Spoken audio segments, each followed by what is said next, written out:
munaasabadani waxaa ka qabsoomtay magaalada Hargeysa ayaa lagu soo bandhigayay musharaxnimada Iid Xasan Aw Muuse oo u sharaxan golaha wakiilada Somaliland waxaana ka soo qayb galay munaasabadaasi mas'uuliyiinta ugu sareysa ee xisbiga UCID bahda dhaqanka aqoon-yahan dhalinyaro iyo haween ugu horeyntiina waxaa halkaasi ka hadlay Faysal Cali Waraabe gudoomiyaha xisbiga UCID iyo qaar ka mid ah bahda dhaqanka waxaan idin sheegnaa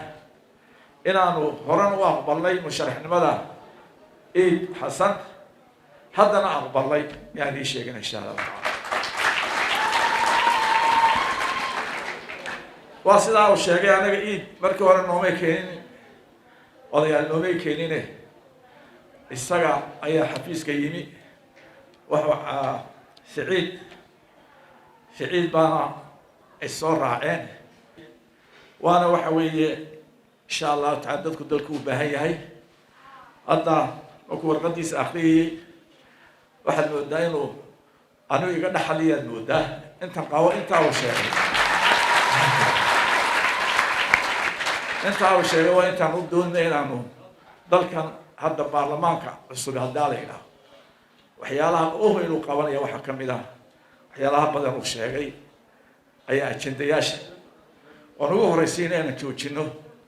in la hadla Soomaaliya wax Soomaaliya ma jirto dal aan jirin inaga wasiina ixtiraafka dal aan jirin hawl badan ma inoo taale ilaahay haynoo sameeyo doorasho wanaagsan oo nabad ah oo roobku daay oo dad wanaagsan noo soo baxeen ilaahay ka yeelo subxaanahu wa ta'ala xisbiga injineer Faysal Cali Waraabe maanta nin qiimo loo soo xushay oo maanta reerku wuxuu soo guriyay wadda Soomaaliland maanta aad iyo aad baan ugu hambalyeynaa aragti fiican oo aad iyo aad u dheer insha Allah ta'ala leeyahay Iid saddex arrimood magta way ka siman yihiin muuqaalka way ka siman yihiin magacana way ka siman yihiin laakiin waxay lagu kala qiimeyn karaa saddex arrimood akhlaaqada iyo aqoonta iyo maalka saddexdiiba waa ka hodan ninkaasu akhlaaqadaana hogaamisa وهالجماعة وانين قران قبيل معها وانين هالجنكا لجلاي هو إسناعي بدن هالكيمو ضمان نما ميربوكا جلاي هدي أو دبت كهالجماعة بدن إمكا شرعي وهالجماعة دونا إن شاء الله نوكو جوليسن إلهي توهم كاتت كواي كقوانا إلهي هاو رميو توهم بدن ما ينوكا قمنا ugu dambeyntii munaasabadana waxaa soo gunaanaday musharax Iid Xasan Aw Muuse waxaana uu ka hadlay hankiisa siyaasadeed anigu haddaba waxaan idin guud marayaa qofkaan ahay iyo waxaan aaminsanahay anigoo musharax Iid Xasan Aw Muuse ah waxaan aaminsanahay in qarannimada Somaliland tahay mid sharci ah oo dastuurka dalkeena iyo xeerarka caalamiga ah iba xalaaleeyay in aqoonsiga Somaliland ku xidhnayn wadamo iyo cid kale toona ee kaliya ku xidhan tahay sida aynu inagu ugu kalsoonaano isla markaana u fahamno hab dhaqanka iyo hab fikirka qarannimo ee adduunkan aynu ka tirsannahay caadada gaalada aynu tirtiri karno oo ahaanshaha qaran amba waxa loo yaqaano national identity-ga ee Somaliland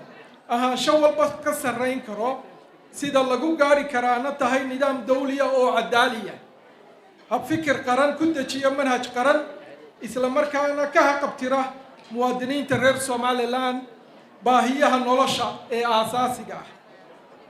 in cashuurta badan ee sanad walba la kordhiyaa cadow u tahay kobcinta amba kobaca dhaqaalaha qaran in difaaca ugu adag ee qaran yahay dareenka qarannimo ee muwaadiniinta lagu abuuro ee aanu ahayn dabaabado iyo madaafiic toona intaa baan aaminsanahay hadafkayga siyaasadeed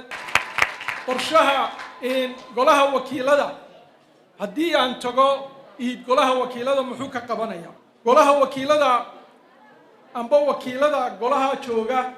dastuurkeena ayaa qeexay waajibaadkooda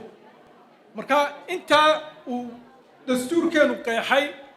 ee ku xardhan qodobka 39aad ka 53aad ka 54aad iyo ka 55aad ayaan ku dhaqmi doonaa